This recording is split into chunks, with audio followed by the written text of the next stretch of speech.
노다지 썰전. 오늘 저희가 분석할 기업은요. 그 반도체 테스트 부품 전문 기업 오킨스 전자입니다. 최근 모바일 기기용 차세대 메모리죠. LPDDR5 테스트에 쓰이는 버닝 소켓, 그러니까 칩의 내구성을 검사하는 부품, 그리고 웨이퍼 단계에서 칩의 전기적 특성을 검사하는 데 꼭 필요한 프로부핀 매출이 크게 늘면서요. 2025년 올해 역대 최대 실적이 기대되고 있습니다. 연매출 1천억 원 돌파, 또 중장기적으로는 1조 원 목표까지 제시했는데요. 오늘 논제는 바로 이겁니다. 오킨스 전자의 이런 가파른 성장세, 과연 이게 지속될 수 있을까요?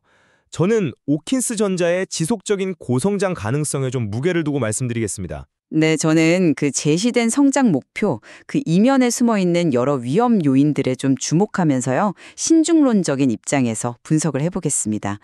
최근 실적 개선은 분명하지만 너무 장밋빛 전망만 하기에는 좀 고려해야 할 변수들이 많다고 봅니다. 오킨스 전자는 확실한 실적 개선 국면에 이제 진입했다고 보고요. 2024년에 이미 창사 이래 최대 매출 667억 원을 달성했고요. 2025년 올해 상반기에만 벌써 460억 원 매출, 그리고 영업이익률 OPM도 10.5%로 상당히 개선된 수치를 기록했습니다. 이 추세라면 글쎄요. 올해 매출 1,000억 원 돌파는 충분히 가능해 보입니다. 이 성장의 핵심 동력은 역시 기술력인데요. 특히 그 LPDDR5용 버닝 소켓, 이게 더 높은 속도와 정밀도를 요구하는 기술이거든요. 상반기에만 100억 원 넘게 팔렸습니다.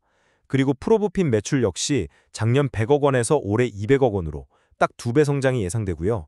이게 얼마나 기술력을 인정받고 있냐면 고객사가 먼저 생산 능력 증설을 요청할 정도입니다. 삼성전자, SK하이닉스 같은 국내 메모리 3사는 물론이고 그 반도체 후공정 외주업체인 OSAT, 또 장비 회사들, 심지어 중국 고객사까지 고객층이 아주 두텁고요.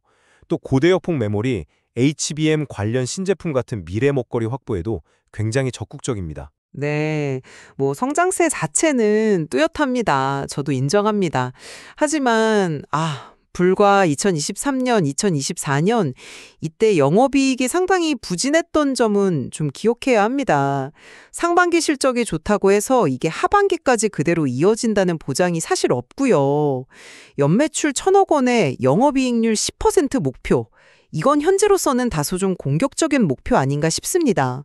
그리고 중장기 1조 원 목표는 글쎄요, 지금 단계에서는 너무 먼 이야기처럼 들리기도 하고요.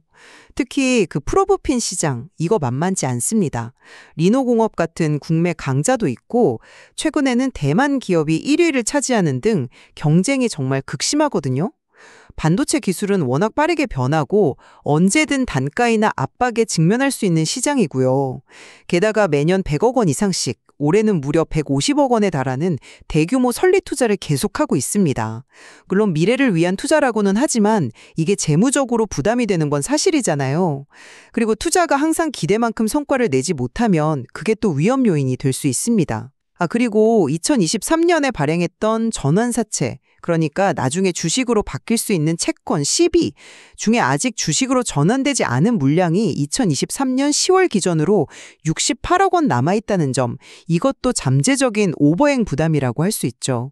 이 물량이 시장에 풀리면 주가에는 아무래도 부담이 될 수 있습니다. 그런데 이익률 개선은 단순히 운이 좋았다거나 일시적인 현상으로 보기는 어렵습니다.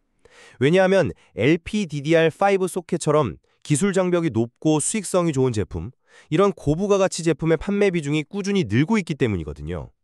또 예를 들어 자석을 이용해서 테스트 시간을 단축시키는 마그네틱 방식 소켓 같은 거요. 이런 건 고객사의 생산 효율을 직접적으로 높여주는 혁신적인 제품 개발 능력이 오킨스 전자의 강력한 무기라고 할 수 있습니다. 투자는 성장을 위해 꼭 필요한 과정이고요. 특히 고객사가 먼저 증설을 요청한 투자는 실제 수요가 그만큼 탄탄하다는 아주 긍정적인 신호로 봐야 하지 않을까요? 경쟁사보다 우리 기술이 더 필요하다, 이런 방증이라고 생각합니다. 물론 고부가 가치 제품 중요하죠. 하지만 이 반도체 산업 특성상 기술 변화가 너무 빠릅니다. 그래서 아무리 뛰어난 제품이라도 결국에는 경쟁 심화나 단가 압력에서 완전히 자유로울 수는 없다고 봅니다. 그리고 고객사가 요청한 투자라고 해도 과거에 이익이 좀 부진했던 시기를 돌이켜보면 그 투자가 항상 성공적인 결과로 이어지는 건 아니라는 점도 명심해야 합니다. 그리고 앞서 언급했던 그 12 미전환 물량, 물론 기준 시점이 조금 지났지만 여전히 시장에서는 잠재적 매도 물량, 즉 오버행 이슈로 인식될 가능성이 있어서 주가에는 계속 부담 요인으로 작용할 수 있습니다. 이걸 가볍게 볼 수는 없는 부분입니다. 그렇죠.